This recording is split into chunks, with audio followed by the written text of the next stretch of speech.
Qu'est-ce que l'amour? Une passion? Un besoin? Une quête?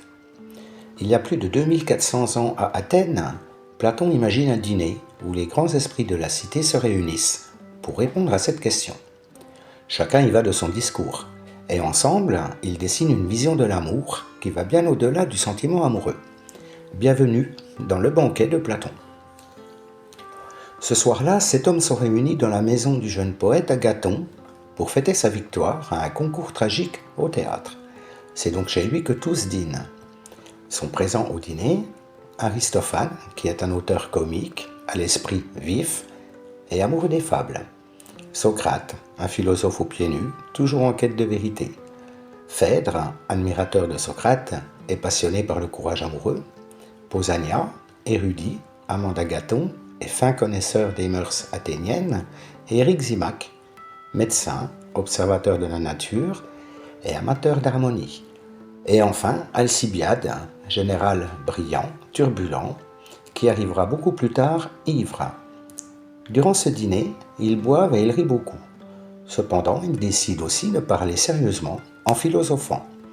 Et chacun devra louer Eros, le dieu de l'amour. C'est Phèdre qui ouvre le dialogue. Pour lui, l'amour est la plus ancienne et la plus puissante des forces, car il pousse les amants à se sacrifier l'un pour l'autre jusqu'à la mort.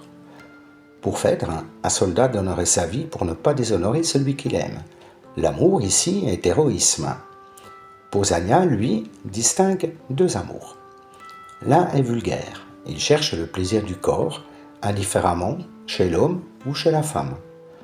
L'autre est noble, il désire l'âme, la vertu, l'intelligence. Il préfère donc le jeune homme capable de penser. Pour Pausania, seul cet amour-là mérite d'être honoré. Pour Éryximach, le médecin, lui étend l'amour à toute la nature. Dans le corps, l'amour est équilibre avec ses contraires, chaud et froid, sec, humide.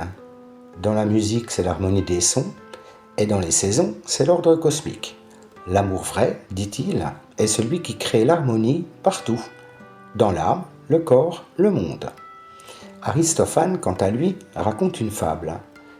Il explique qu'autrefois, les humains étaient des sphères, certains entièrement masculins, d'autres entièrement féminins, et d'autres androgynes. Et Zeus, trop orgueilleux, les coupe en deux.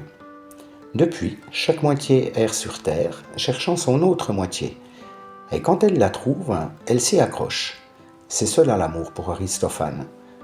Non pas désir de beauté, mais nostalgie d'une unité perdue. Agathon, le maître de maison, voit l'amour comme un dieu jeune, délicat, sensible. Il apporte donc la douceur, la poésie, la grâce.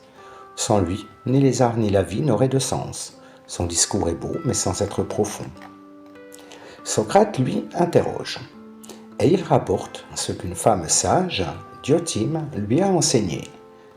Diotima dit que l'amour n'est ni Dieu ni homme, c'est un démon, un esprit intermédiaire. Il naît de la rencontre entre abondance et pauvreté. Il est toujours en quête et tend vers la plénitude. Son but, ce n'est pas le beau, mais le bien.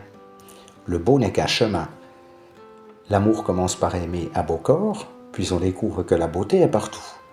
On franchit, étape par étape, beau corps, belles âmes, belles lois, belles idées, jusqu'à contempler l'idée même du beau, éternel, pur, absolu. C'est là que l'âme accède au bien. L'amour est le désir du bien par le beau. Soudain, la porte s'ouvre. Alcibiade entre, ivre et couronné de lierre. En fait, Alcibiade ne vient pas louer Eros, mais Socrate. Il raconte comment, quand il était un jeune homme, il a tenté de séduire le philosophe et s'est vu refuser. Mais alors pourquoi? Parce que Socrate ne désire pas les corps, mais la sagesse. Alcibiade admire Socrate comme un satyre contemple un dieu. Son discours n'est pas une théorie, mais un aveu.